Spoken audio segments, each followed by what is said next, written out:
오늘 하나님의 말씀은 출애굽기 23장 14절로 17절 말씀까지입니다.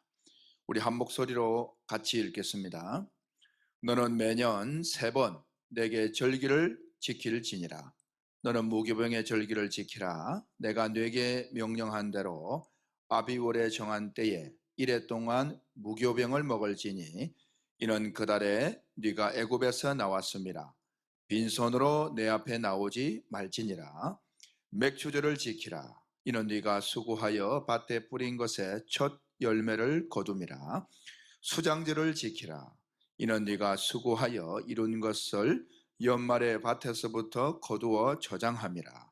네 모든 남자는 매년 3번씩 주 여호와께 보일지니라. 아멘. 지난 시간에 부활의 비밀에 대한 말씀을 드렸습니다. 부활은 이스라엘의 3대 절기인 추수와 아주 밀접한 관련이 있습니다. 지난 시간에 부활의 3가지 종류를 말씀을 드렸는데 우리가 잠깐 한번 보도록 하겠습니다. 부활은 3종류의 부활이 있다고 했습니다. 예수 그리스도께서 부활하신 2000년 전의 부활이 있습니다. 예수님의 부활, 제일 먼저 있었던 예수 그리스도의 부활입니다. 이 예수님의 부활을 고린도 전서 15장에서 뭐라고 말씀하셨느냐? 부활의 첫 열매라 했습니다. 부활의 첫 열매.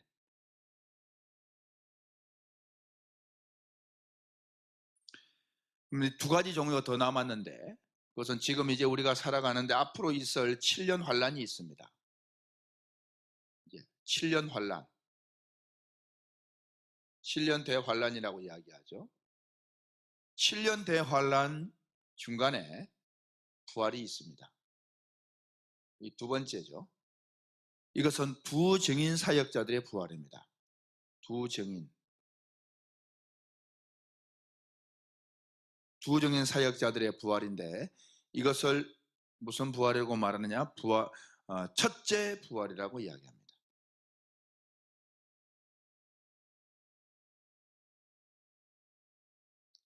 예수님은 부활의 첫 열매고 이들은 첫째 부활이라 이렇게 말합니다. 그리고 7년 환란 끝나고 주님 재림하시고 천년왕국이 이어지죠. 천년왕국. 그리고 곡과 마곡의 시험이 있습니다. 그리고는 백보자 심판이 있는데 이때의 백보자 심판 때에 천국과 지옥으로 완전히 끝나는 마지막 심판이 백보자 심판대입니다. 백보자 심판 마지막 때에 사망이 끝날 때 나중에 멸망받을 원수는 사망이니라. 사망이가 지옥 갈 때 이때 부활이 있습니다. 이 세 번째입니다. 이걸 무슨 부활이야? 그 마지막이라. 마지막 부활. 이렇게 있습니다. 부활은 예수 그리스도의 부활의 첫 열매. 그리고 두 증인 사역자들의 부활인 첫째 부활. 그리고 마지막 백보자 때에 부활하는 마지막 부활입니다. 요한복음에 말씀하신 것처럼 예수님께서 선을 행한 자들은 생명의 부활로, 악을 행한 자들은 심판의 부활로 나오리라. 심판받을 자들도 부활해서 심판을 받는다. 이게 마지막 부활입니다. 자, 이 부활 세 종류의 부활을 고린도 전서 15장에서 우리가 살펴봤습니다. 그러면 이 부활은 이스라엘의 3대 절기와 아주 밀접한 관련이 있어요.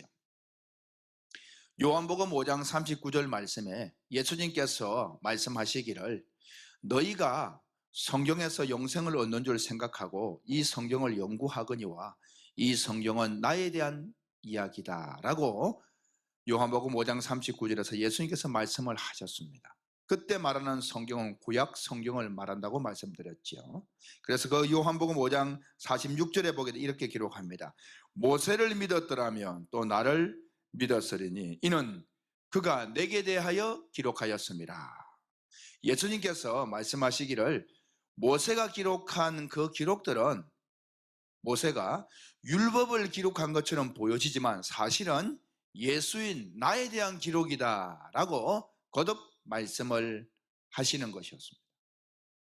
그럼 오늘 여러분 우리가 읽었던 모세의 기록 출애굽기 23장 14절로 17절 말씀을 읽었지 않습니까? 너희들은 무교절기를 지켜라. 또 맥초절을 지켜라. 이건 첫 열매다. 수장절을 지켜라. 이것은 너희가 연말에 거두어서 저장함이라. 이 추수거든요. 이 세 추수 이것 또한 예수님에 대한 이야기이고 부활에 대한 이야기다라고 말씀을 하는 거예요. 이 세 절기는 반드시 이스라엘 백성들이 지켜야 되는 것입니다. 그럼 이스라엘의 3대 절기 오늘 이것을 표시해 보면 이렇습니다. 첫 번째 절기는 유월절. 이것을 무교절이라고도 이야기하죠. 무교절을 지켜라. 그래서 오늘 출애굽기 23장 말씀에 15절 말씀에 너는 무교병 절기를 지켜라. 무교병 절기, 유월절을 말합니다. 또 뭘 지켜야 되느냐? 오늘 본문 16절에 보면 맥추절을 지켜라. 맥추절.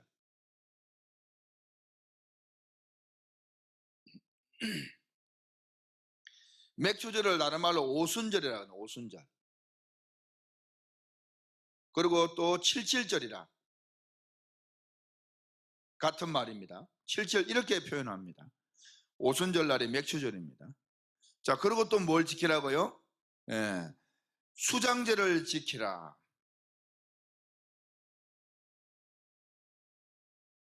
수장제를 지키라고 합니다. 수장제를 다른 말로 초막절이라. 초막절. 또 다른 말 장막절이라. 다 같은 표현입니다. 같은 것을 말하는 거예요. 이 세 절기, 무교절을 지켜라, 맥추절을 지켜라, 수장절을 지켜라. 이게 오늘 본문 출애굽기 23장에 나와 있는 반드시 이스라엘 백성들이 지켜야 될 세 절기를 말합니다. 이 세 절기에 대하여서 출애굽기 23장에서 오늘 말씀을 하고 계시지만 이 출애굽기 23장 내용에 대한 조금 더 구체적인 내용이 레위기 23장에 있습니다. 레위기 성경도 모세의 글입니다. 모세는 누구에 대하여? 예수 그리스도에 대하여, 부활에 대하여서 기록을 많이 했습니다. 그럼 레위기 23장으로 가서 오늘 이 3대 절기를 조금 더 살펴보도록 하겠는데요. 레위기 23장 성경 한번 펼쳐보시기 바랍니다. 자, 여기서 먼저 알아야 될 것은, 자, 여러분 보십시오. 부활을, 세 종류의 부활을 말하는데 유대인들의 세 절기는 전부 추수에 관한 절기가 있는 거예요. 추수에 대한 이야기를 하고 있는 겁니다. 그래서 유월절, 무교절 이야기할 때 오늘 출애굽기 23장에서 너희는 빈손으로 나오지 마라. 뭔가를 가지고 나와야 되는 거예요. 수확에 대한. 그리고 맥추절을 이야기할 때 너희는 첫 열매를 거둠이라. 거두는 수확을 말합니다. 수장절을 이야기할 때 너희는 연말에 모든 것을 저장할 때, 거둔 것을 저장할 때 이것도 수확을 이야기하는 겁니다. 이 세 절기 모두가 추수에 대한 뭔가의 수확을 이야기하고 있습니다. 그래서 유월절은 아시다시피 어린 양의 피를 바르고 출애굽한 사건을 말하는 것입니다. 그래서 이것은 예수 그리스도와 연관성이 있습니다. 이 무교절 절기는 바로 첫째 부활을 이야기하는 거예요. 그리고 맥추절은 이 예수 그리스도의 첫째 부활인 첫 열매를 상징한다면 바로 맥추절은 첫째 부활을 상징을 하는 것이고 마지막 수장절은 다 거두어들이는 것은 마지막 부활, 모든 자들이 부활하게 되어지는 마지막 부활을 상징하는 것입니다. 이 세 절기는 바로 부활에 대한 이야기를 하고 있다라는 것을 기억하시기를 바랍니다. 그러면 레위기 23장을 보게 되면서 이 절기를 구체적으로 한번 살펴보도록 하겠습니다. 레위기 23장을 보면 23장 5절 말씀을 한번 같이 읽어보겠습니다. 5절 다 같이 읽겠습니다. 첫째 달 열 나흘 날 저녁은 여호와의 유월절이요 이달 다섯 날은 여호와의 무교절이니 이래 동안 너희는 무교병을 먹을 것이요. 그랬습니다. 무교병을 먹을 것이요. 이 무교병 절기입니다. 바로 첫 번째 지켜야 될 3대 절기 중에서 첫 번째 것을 말하고 있습니다. 이때에 해야 될 일이 있는데 우리 10절 말씀을 같이 한번 읽어보겠습니다. 레위기 23장 10절 같이 읽겠습니다. 이스라엘 자손에게 말하여 이르라. 너희는 내가 너희에게 주는 땅에 들어가서 너희의 곡물을 거둘 때에 너희의 곡물의 첫 이삭 한 단을 제사장에게로 가져갈 것이요. 자, 첫 이삭 한 단을 가져간다는 겁니다. 이게 무엇이냐? 보리를 말합니다. 보리단을 말합니다. 한 단을, 첫 이삭 한 단을 가져간다는 거예요. 그리고 어떻게 하느냐? 11절입니다. 제사장은 너희를 위하여 그 단을 여호와 앞에 기쁘게 받으심이 되도록 흔든다는 거예요. 안식일 이튿날에 흔들 것이며, 안식일 이튿날이라는 것은 안식일은 토요일입니다. 이튿날은 일요일을 말하는 거예요. 일요일 날에 흔든다는 것. 흔든다는 것은 상징적인 의미입니다. 흔들어 깨우는 걸 말하는 겁니다. 그러면 예수 그리스도께서 주일날에 부활을 하십니다. 안식일 이튿날에 흔든다는 그 요제는 바로 예수 그리스도의 부활을 말합니다. 이것은 보리 첫 한 단을 말합니다. 보리, 대맥이라 그러죠. 보리 추수입니다. 무교절에는 보리 추수의 요제가 있습니다. 이것을 초실절이라 해요. 초실절. 보리의 첫 한 단을 흔들어 드리는 겁니다. 이런 초실절, 보리수원 보리, 대맥을 말합니다. 예수 그리스도의 부활을 상징하는 거예요. 자, 그리고 이제 맥추절이 있습니다. 맥추절인데 이 맥추절에 대해서는 15절에 증언하고 있습니다. 우리 15절 한번 같이 읽겠습니다. 안식일 이튿날 곧 너희가 요제로 곡식단을 가져온 날부터, 이것은 이제 첫 요제, 안식일 이튿날, 이 초실절을 말하는 겁니다. 이날로부터 세워서 7 안식일의 수요를 채우고, 자, 그러면 6월절, 초실절 이때로부터 7 안식이라는 것은 77 지나가는 거, 77, 49. 그래서 49, 그 다음 날이 50이죠. 오순절이에요. 초실절로부터 50일이 지난 날이 오순절, 맥추절을 말한다 이 말입니다. 그래서 맥추절이라 말하기도 하고 오순절이라 말하기도 하고 7 안식일이 지났으니까 77절이다. 77. 7일이 7번 지났다 이 말입니다. 그렇게 똑같은 표현으로 사용되어집니다. 자, 그럼 보겠습니다. 15절 한 번 더 다시 읽겠습니다. 시작. 안식일 이튿날 곧 너희가 요제로 곡식단을 가져온 날부터 세워서 7 안식일의 수요를 채우고, 77절입니다. 16절입니다. 7 안식일 이튿날까지 합하여 50일을 계수하여, 이 오순절을 말한다 이 말입니다. 오순절, 다른 말로 맥추절입니다. 50일을 계수하여 새 소제를 여호와께 드리되, 자, 새 소제를 드린답니다. 이것은 무엇이냐? 17절입니다. 너희의 처소에서 10분의 2 에바로 만든 떡 2개를 가져다가 흔들지니 이는 고운 가루에 누룩을 넣어 구운 것이요 이는 첫 요제로 여호와께 드리는 것이며, 자, 첫 뭐라 했습니까? 요제로 여호와께 드린답니다. 근데 사실 우리 77절 오순절에 첫 요제를 드린다고 말하지만 사실은 언제 요제를 드렸습니까? 예, 무교절기에 보리단을 흔드는 요제를 드렸죠 이미. 예, 이것은 뭐라고요? 첫 열매, 예수 그리스도를 상징하고, 그럼 여기에서 첫 요제를 드린다고 말하는 이 첫 요제는 뭘 말하느냐? 첫째 부활을 상징하는 겁니다. 그러니까 이때는 보리를 바치는 것이고 이때는 밀 추수를 하는 겁니다. 보리는 대맥이라 그러고 밀은 소맥이라 그럽니다. 해서 이때 맥추절, 오순절 날 드리는 이 첫 요제로 드리는 이 밀에 대한 추수, 이 추수가 있습니다. 이 추수를 뭐라고 말하느냐? 초실절이라 이야기. 이 또한 첫 열매 초실절. 초실절이 두 번 있네요.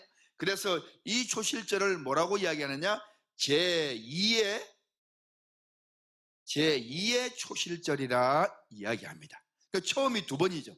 그러니 첫 열매인 예수 그리스도요, 첫째 부활이요 말하는 이유가 바로 거기에 있는 것입니다. 예수 그리스도는 첫 열매고, 사람들 중에서 우리 가운데서 있는 첫째 부활이 두 증인 말씀 사역자들이고, 나머지는 마지막 때에 부활한다라고 증언하고 있는 것이지요. 그래서 초실절, 제1의 초실절, 예수 그리스도의 첫째 부활 상징하는 것, 첫 열매를 상징하는 것이고, 제2의 초실절, 맥추절, 오순절에 있는 이 초실절은 바로 첫째 부활자들을 상징하는 겁니다. 그럼 마지막 하나 있는 게 무엇입니까? 마지막 부활이죠. 이것은 초막절, 수장절을 말합니다. 우리 한번 성경 계속 보겠습니다. 레위기 23장 34절을 한번 같이 읽겠습니다. 34절 같이 봅니다. 시작. 이스라엘 자손에게 말하여 이르라.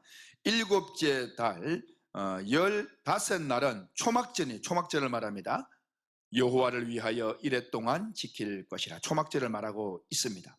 이 초막절에 관하여서 39절에 이렇게 증언합니다. 우리 39절 시작. 너희가 토지 소산 거두기를 마치거든 그랬습니다. 자, 토지 소산 거두기를 마친 것, 마지막 모든 것을 수확하여서 저장하는 수장절을 말합니다. 초막절이죠. 장막절, 그날을 말합니다. 42절 말씀 같이 읽겠습니다. 시작. 너희는 이레 동안 초막에 거주하되 이스라엘에서 난 자는 다 초막에 거주할지니라.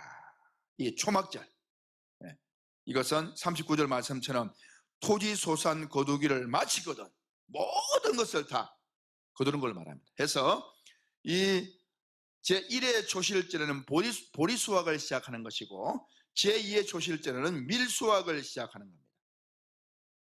그리고 마지막 수장절, 초막절, 장막절, 이때에는 모든 열매를 다 거두어 드리는 마지막 수확을 말합니다. 그래서 이것은 봄 추수, 이것은 여름 추수, 이것은 가을 추수, 이렇게 나누어서 세 번의 절기를 말하는데, 이 세 번의 절기는 바로 세 종류의 부활과 부활을 말하고 있다는 사실, 이것을 꼭 기억하시기를 바랍니다. 추수에 속하지 않으면 저장되지 않습니다. 부활에 속하지 않으면 하나님의 천국을 누리지를 못하는 것입니다. 자, 근데 오늘 저는 여기에서 이 세 부활 중에서 가장 우리에게 중요한 것은 무엇이냐? 예수 그리스도의 부활이죠. 그러나 우리 인간으로서는 이 마지막 부활보다는 이 첫째 부활에 참여되는 것이 큰 영광입니다. 이들은 왕의 권세를 받아 누리고 이들은 백성으로서 거하게 되는 것입니다. 그래서 이 왕의 권세를 받아 누리는 첫째 부활의 증언을 한번 보겠습니다. 우리 요한계시록 20장을 한번 가보겠습니다. 20장 5절로 6절 말씀을 읽어보겠습니다. 그 나머지 죽은 자들은 그 천년이 차기까지 살지 못하더라. 이는 첫째 부활이요. 자, 천년이 차기까지 살지 못하더라. 나머지 사람들은 마지막 부활 때 부활한다 이 말입니다. 그러나 이때의 첫째 부활자들은 이미 살았죠. 부활했죠. 첫째 부활이 이 말입니다. 6절. 이 첫째 부활에 참여하는 자들은 복이 있고 거룩하도다. 둘째 사망이 그들을 다스리는 권세가 없고 도리어 그들이 하나님과 그리스도의 제사장이 되어 천년 동안 그리스도와 더불어 왕노릇하리라. 자, 이들은 첫째 부활자들은 천년 왕국에서 왕노릇을 하는 겁니다. 왕이 된다 이 말입니다. 그럼 이 왕으로 끝나는 것이 아닙니다. 천년 동안 왕노릇하고 끝나는 게 아니라 천국에서도 왕노릇을 하게 되는 겁니다. 우리 요한계시록 22장 한번 봅시다. 22장 3절입니다. 같이 읽겠습니다. 다시 저주가 없으며 하나님과 그 어린 양의 보좌가 그 가운데 있으리니 그의 종들이 그를 섬기며 그의 종들이 그를 이 종들이 누구냐? 첫째 부활자를 상징하는 거예요. 예. 4절 그의 얼굴을 볼 터이요 그의 이름도 그들의 이마에 있으리라. 다시 밤이 없겠고 등불과 햇빛이 쓸데없으니 이는 주 하나님이 그들에게 빛이심이라. 그들은 누굽니까? 3절에서 그 종들을 말합니다. 세세토록 왕노릇 하리로다. 아멘. 세세 천국에서 왕노릇 하는 거. 누가? 첫째 부활자들이. 그럼 이 그의 종들이 누구냐? 하나님의 종들이 누구냐? 11절에 11장에 보게 되면 나와 있는데 한 번 더 봅니다. 계시록 11장 한번 보세요. 11장은 3절입니다. 3절 말씀 같이 읽겠습니다. 내가 나의 두 증인에게 권세를 주리. 말씀의 권세입니다. 그들이 굵은 베옷을 입고 1260일을 예언하리라. 1260일 언제입니까? 7년 환란 전 3년 반 1260일입니다. 이 동안에 하나님 말씀의 권세를 가지고 말씀을 대언하는 사역을 하게 되어집니다. 사랑하는 성도 여러분, 우리가 하나님의 나라를 누리는 것이 똑같이 누리는 게 아닙니다. 왕의 권세를 누릴 자들이 있고 백성의 권세를 누릴 자들이 있습니다. 그러나 모두 다 하나님의 아들들이죠, 물론. 그러나 권세가 다른 겁니다. 우리가 이 왕의 하나님 나라를 누릴 때 첫째 부활의 영광을 받아 누리게 되면 얼마나 좋겠습니까? 근데 이 첫째 부활의 영광은 어떤 사람들이 누리느냐? 말씀의 권세가 있는 사람들이 누리게 되어집니다. 그래서 잠언 3장 14절 15절에는 이런 말씀이 있습니다. 말씀에 대한 중요성을 말하는데요, 깨닫는 말씀 말입니다. 잠언 3장 14절 말씀에 이는 지혜를 얻는 것이 은을 얻는 것보다 귀하고 그 이익이 정금보다 낫다, 그렇게 말씀합니다. 하나님의 말씀은 은보다 금보다 귀하다라는 말씀입니다. 15절 말씀에는 지혜는 진주보다 귀하니 네가 사모하는 모든 것으로도 이에 비교할 수 없도다 그럽니다. 우리 인간이 사모하는 많은 것들이 있습니다만 하나님의 이 지혜, 깨닫는 말씀만큼 귀한 것은 없다라고 말하는 것입니다. 마태복음 6장에서 주님께서 말씀하시기를 6장 33절에 그러므로 너희는 먼저 그의 나라와 그의 의를 구하라 그랬습니다. 그런즉 너희는 먼저 그의 나라와 그의 의를, 말씀을 구하라. 그리하면 이 모든 것을 너희에게 더하시리라 말씀합니다. 사랑하는 성도 여러분, 우리 인생을 살다가 보면 사람들은 노후 준비를 위해서 노후 대책 그러면서 많은 물질을 모으고 또 준비를 합니다. 그러나 우리 인생에 노후 준비도 지혜로운 것이지만 사실은 그 노후 이후에 영생이라는 것이 있다는 것을 우리는 알고 있지 않습니까? 그래서 정말 지혜로운 사람은 영생을 준비하는 사람들입니다. 여러분들이 영생을 준비함에 있어 노후 준비를 돈으로 준비하는 것처럼 오늘 잠언서 말씀처럼 돈보다 은보다 금보다 진주보다 귀한 것은 하나님의 말씀인데 이 말씀을 가진 자들은 노후가 아니라 영원한 아버지의 나라에서 왕의 권세를 받고 누리게 된다는 사실입니다. 그것은 말씀이 풍부한 사람들에게 주어지는 하나님의 은혜입니다. 우리가 살아있을 때에 신앙생활에 있어서 많은 것들을 행하겠습니다만 하나님의 깨닫는 말씀을 배워서 이 말씀을 전하고 대언하는 귀한 은혜가 있어 첫째 부활의 영광을 받아 누리는 저와 여러분이 되었으면 좋겠습니다. 감사합니다.